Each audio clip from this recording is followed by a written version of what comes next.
اعوذ بالله من الشیطان الرجیم بسم الله الرحمن الرحیم. دا په مورخه 5/8/2020 باندې تانا تورډیر پولیس ته چې کوم دی محمد زاهد علي ولد شاد الله ساکن جلبۍ راپورټ کړو چې د مین بازار تورډیر نه دنه موټر سایکل 125 ملزمان نامعلوم چې کوم دی پټ کړی دی.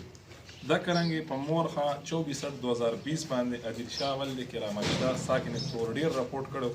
چې چلډرن پارک سره د خپل موټر سایکل 70 سی سی ودرولو های سپیډ او هغه چې کوم دنو ملزمانو نامعلومه پټ کړو. همدغه رنګ په 25/8/2020 باندې چې کوم دنو لقمان ولد سلطان محمود ساکن تورډیر راپورټ کړو چې د موټر سایکل سپر سٹار د چلډرن پارک نه چې کوم دی نو ملزمان نامعلومه پټ کړو.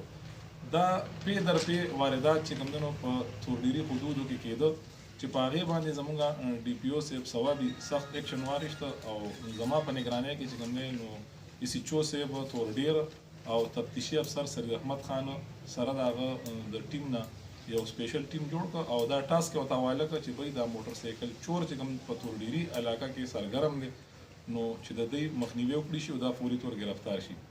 ټیم چې کوم دی نو خپل شپه ورځ مهنت جاري وساتلو او دا غي د مهنت ثمره چې کوم دا نن تاسو د وړاندې د ملزمان پات کړو کې ولاړ دي. د ملزمانو کې چې کوم دنو ابو ذر ولد تاج ولی خان ساکن نندرک نوشیرا، کمال ولد جاوید ساکن نندرک، ادریس ولد غلام اکبر ساکن لاهور او صدام ولد اسماعیل شاه ساکن لاهور چې کوم دنو شامل دی. به وقتاً فوقتاً چې کوم دنو تورډيري او د لاهور تانې د حدود نه چې کوم دنو موټر سایکل پټولې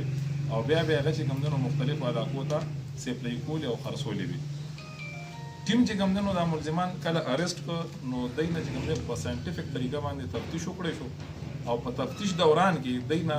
مالی مسروقه چې کوم درې موټر سایکل د تورډيري د حدود نه تللی وي نو هغه برآمد شي. وسره چې دای کوم موټر سایکل خرڅ کړو د هغه رقم 28000 روپے هغه برآمد شوی دي. نه دغه شان په دې موټر سایکلو کې یو موټر سایکل چې د لاهور د تانې نه سرکشي او په هغې باندې بالکل پراپر اف آی آر موجود و نو هغه هم د دې د قبضې نه چې کوم دی نو ریکور شو. دا ملزمان چې کوم دی نو دی نه به انشاءالله مزید تفتیش کیږي او هیله لرو چې دی نه به مزید ریکوري هم وشي انشاءالله.